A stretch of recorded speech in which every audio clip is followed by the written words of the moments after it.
morning everyone, this is Rosales Narciso and I am here to report about the Wiki e-learning resources in which my client asked me to make.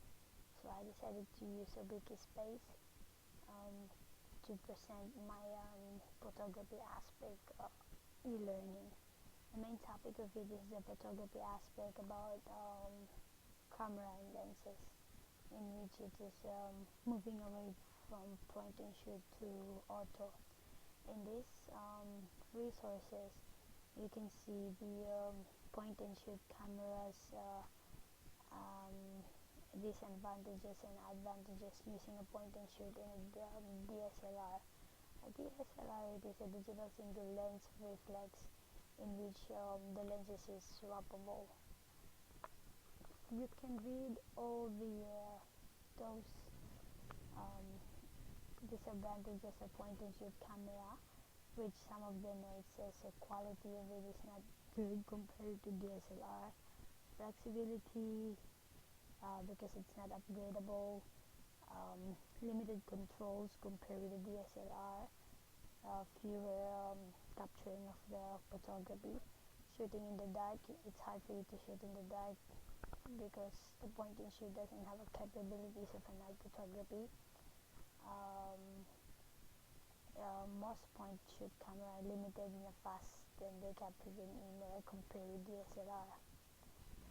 Let's go to the second part of my e-learning, which tackling about the DSLR camera for you to be convinced to switch. Okay, the main topic of this e-learning is the advantages of the DSLR. It is a better quality compared to the point and shoot. They get a better sensitivity with lights, and you can see that they get the shutter and focus speed that you can set every time you're using the DSLR camera. Every time you shoot a picture, straight away you can see view your picture straight away compared with the point and shoot. You can't see it. They get a flexible controls, and it's a simplicity that everyone can understand all the buttons easily compared with the point and shoot. They got fewer controls, lesser control, and lesser capabilities of the camera. When you're having a DSLR camera, it is a better investment because the value it doesn't depreciate quickly. And having a DSLR camera, it has an ability to use different lenses, in which I'm going to tackle in the next page of my e-learning. And the main advantage too is the full control over depth of the field of the pictures.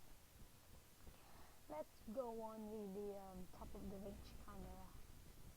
One of them is the EOS 7D, in which it is a semi-professional crop sensor with digital single lens reflex, which is having a 19 autofocus points range. And under it, I put all the links, all the reviews, and all the products of the Canon EOS 700D, in which you can learn more about this camera. That's why I'm doing the e-learning. Next one is the Canon EOS 5D, in which it has a 12.8 megapixel DSLR, and it was having 35.8 by 23.9 millimeter full range of CMOS sensor. And they get a link about the camera itself and the reviews. Next one is the Sony SLT A77.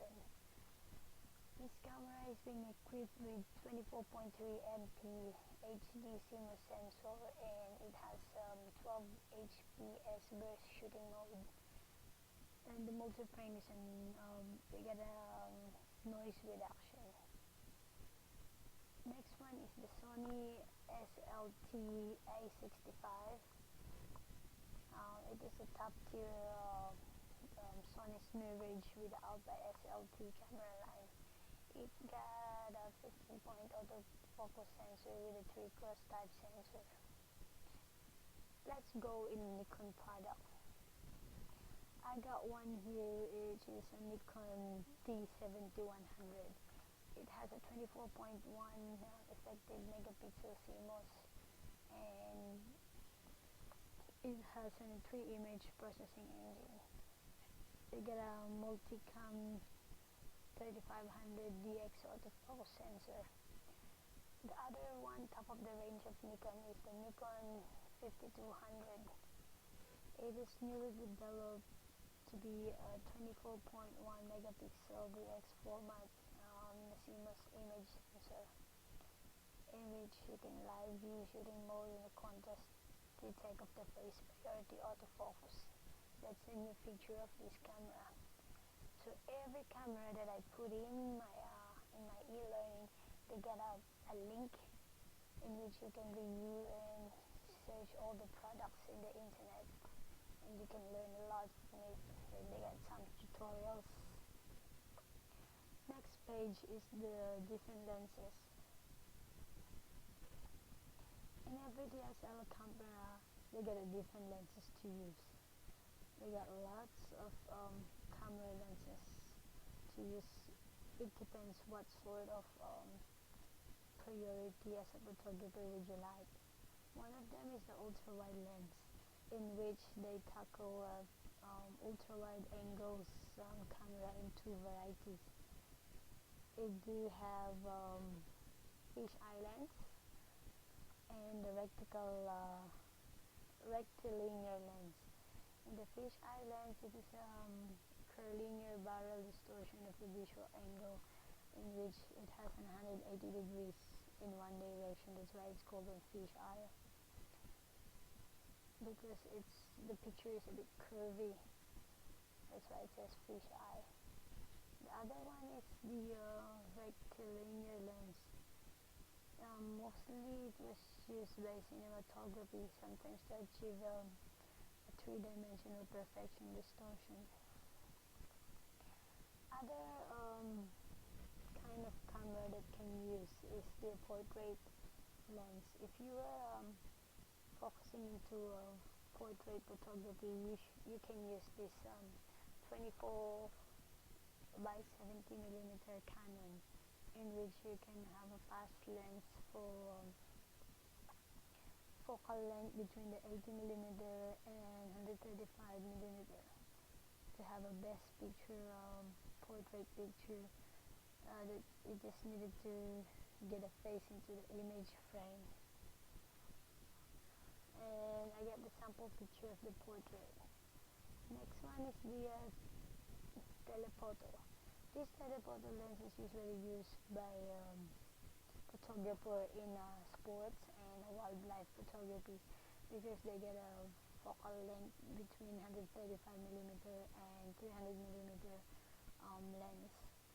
It is being manufactured to a huge range of lenses. It will range in an equally large range of lenses. Is a bit expensive, but it is really useful for those who loves the sports and who loves to go to the wildlife, because of the wide aperture that they can take the picture even a long distance of place.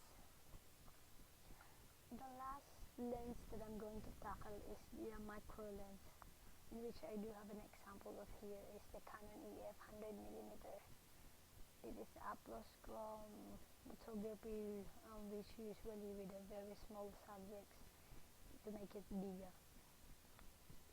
Macro lenses are always having a focal length in a different uses.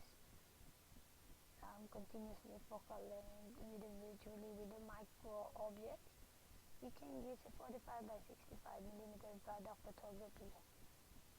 If you wanna use, if you wanna have a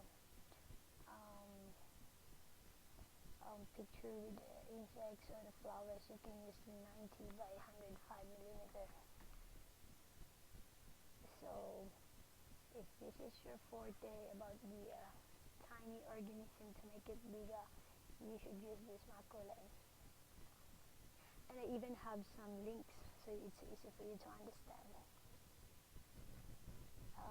The next the camera lenses, in which they can help you with using your camera. They got the tripod, camera flash, camera bag that you can put all your stuff in one go. You need the camera batteries and an extra spare memory card. These all gears are all needed for you if you're gonna be not a photographer, just a simple DSLR user. And in this wiki, I include some student assessment, in which I had 10 multiple questions that you can answer, and at least you can learn by reading all my wiki learning, and then you can test your ability to answer all the assessment questions. Okay, that's all for today. This is Brother Listener Ciso reporting about my wiki e-learning resources. Thank you very much. Have a good day.